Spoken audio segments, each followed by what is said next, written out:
Magandang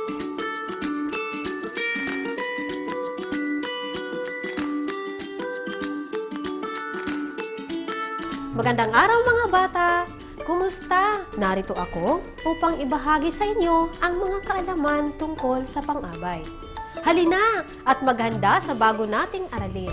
Ang paksa natin ngayon ay ang paggamit ng mga uri ng pang-abay, panlunan, pamanahon, pamaraan sa pakikipag-usap sa iba't ibang sitwasyon.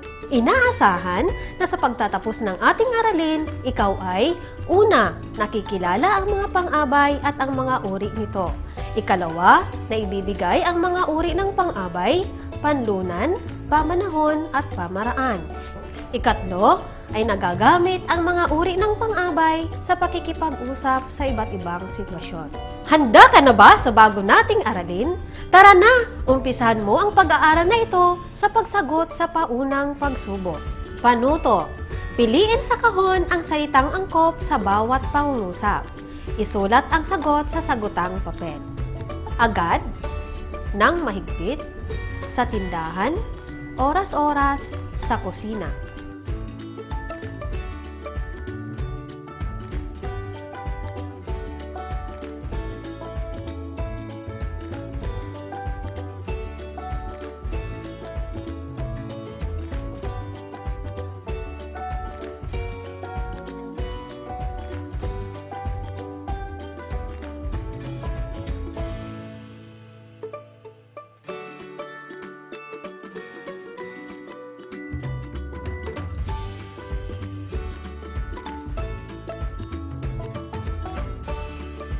Naman, subukin natin kung natatandaan mo pa ang iyong nakaraang aralin.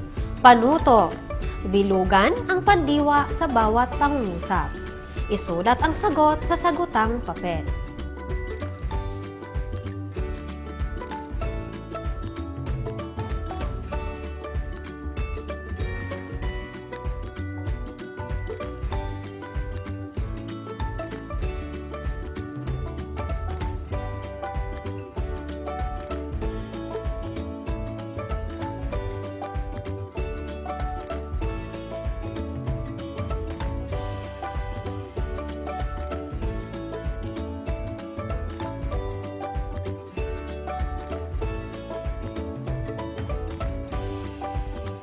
Halina at mamasyal ka sa hardin ng kaalaman upang malaman mo ang iba't ibang uri ng pang-abay.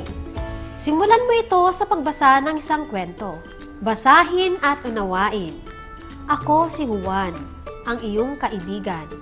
Ang aking kapatid na si Marites ay magdaraos ng kanyang ika-10 kaarawan sa linggo. Tuwing darating ang araw na ito, ang gusto niyang regalo ay bulaklak ng rosas. Mahal na mahal ko ang kapatid ko, kaya gusto ko na masaya siya. Iyan lang ang tanging paraan para maipakita ko ang pagmamahal ko sa kanya bilang kapatid. Kailangan kong makapunta sa hardin ni Lola Rosa para makahingi ng rosas. Subalit, bago ko makuha ito, kailangan ko munang kausapin ng maayos si Lola Rosa. Naisip ko na bigyan ng masarap na tinapay ang matanda kapalit ng bulaklak na hinihingi ko. Siguradong matutuwa ang kapatid ko sa magagandang rosas na regalo ko. Sino ang nagkikwento sa binasa mong teksto? Sagot, si Juan. Anong uri ng kapatid si Juan? Sagot, siya ay napakabait at mapagmahal na kapatid. Katulad ka rin ba ni Juan sa iyong kapatid? Sagot, opo. Katulad rin po ako ni Juan. Gagawin mo rin ba ang ginawa ni Juan? Bakit? Sagot, opo, gagawin ko ang lahat, mapasaya lamang ang mahal ko sa buhay. Mag-iisip ka rin ba ng regalong magpapasaya sa kapatid mo? Sagot, opo. Kailan magdaraos ng kaarawan ang kapatid ni Juan? Sagot, sa linggo. Saan kukuha ng rosa si Juan? Sagot, sa hardin. Paano kakausapin ni Juan si Lola Rosa? Sagot, nang maayos. Ang sa linggo ay sumasagot sa tanong na kailan. Ang sa hardin ay sumasagot sa tanong na saan. Ang nang maayos ay sumasagot sa tanong na paano. Ano ang tawag sa mga salitang ito na sumasagot sa tanong na saan, kailan at paano? Sagot: ang tawag sa mga salitang ito ay pang-abay. Ang pang-abay o adverbio ay bahagi ng pananalita na nagbibigay turing o naglalarawan sa pandiwa, pang-uri o kapwa nito pang-abay. Ang pang-abay ay may tatlong uri: pang-abay na panlunan, pang-abay na pamanahon, pang-abay na pamaraan. Ang pang-abay na panlunan ay tumutukoy sa puok na pinangyarihan ng kilos. Karaniwang ginagamit ang pariralang sa, kay o kina. Sumasagot ito sa tanong na saan. Halimbawa, inilagay niya sa ibabaw ng mesa ang pagkain. Sa kalye natutulog ang pulubi.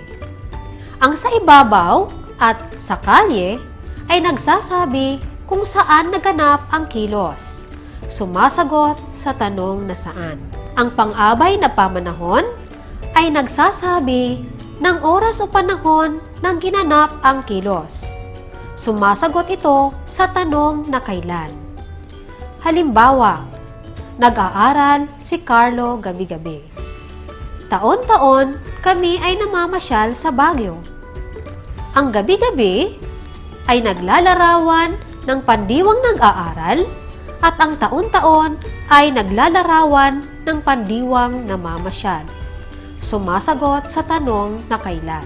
Ang pang-abay na pamaraan ay nagsasabi kung paano ginawa o ginagawa ang kilos na ipinapahayag ng pandiwa. Sumasagot ito sa tanong na paano. Halimbawa, patihaya kung lumangoy ang bata. Mahusay maglaro ng basketball si James Yap. Ang patihaya ay naglalarawan ng pandiwang lumangoy at ang mahusay ay naglalarawan kung paano maglaro ng basketball. Sumasagot sa tanong na paano. Upang mapatibay ang pag-aaral mo sa araling ito, gawin mo ang mga susunod na pagsasanay. Panuto. Piliin ang pang-abay sa pangungusap. Lagyan ng kahon ang iyong sagot.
Panuto.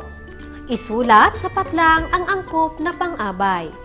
Piliin ang sagot sa kahon.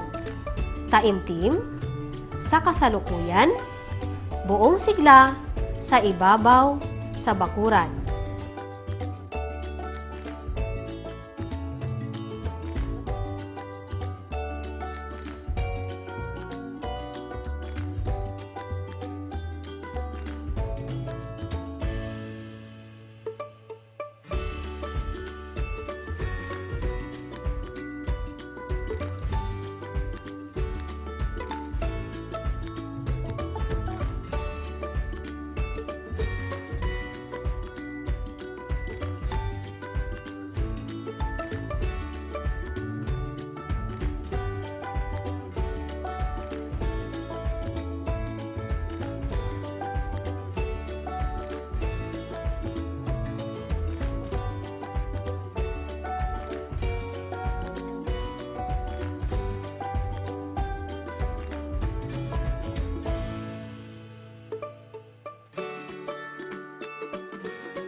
Panuto. Basahin ang mga sumusunod na pang-abay. Isulat ang mga ito sapat lang upang makumpleto ang talata. Masayang, mabilis, madali, sa Maynila, ngayon.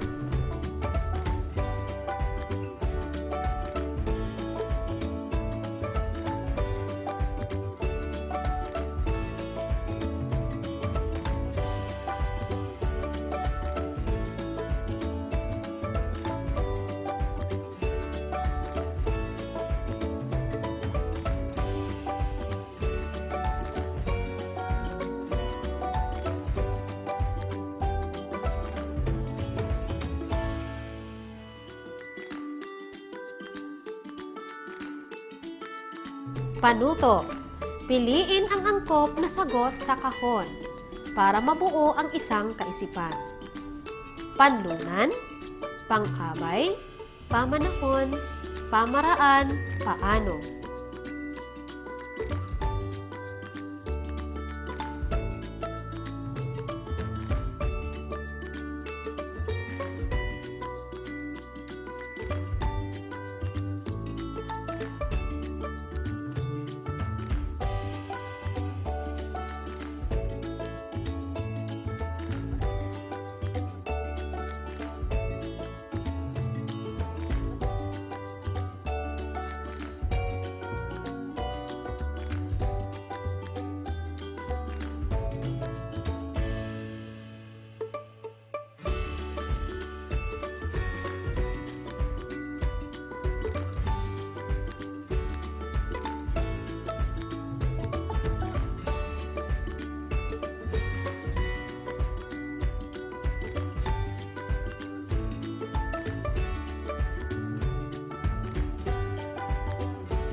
Panuto.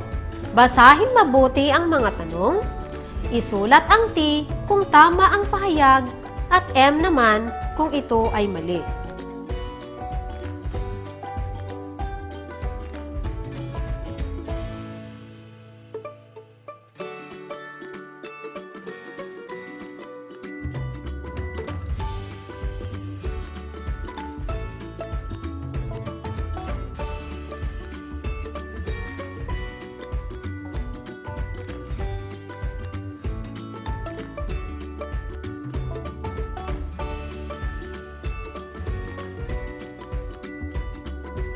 Panuto.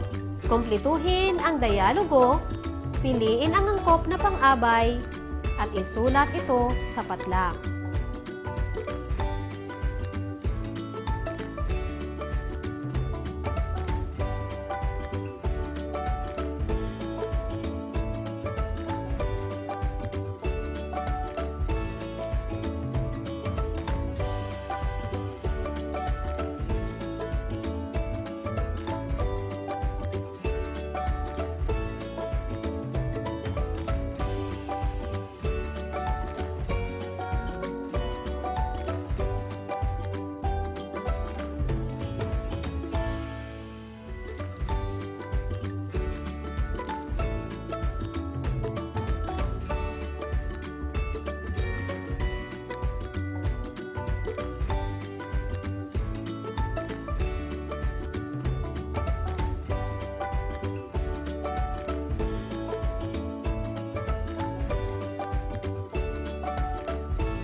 Maligayang pakikinig!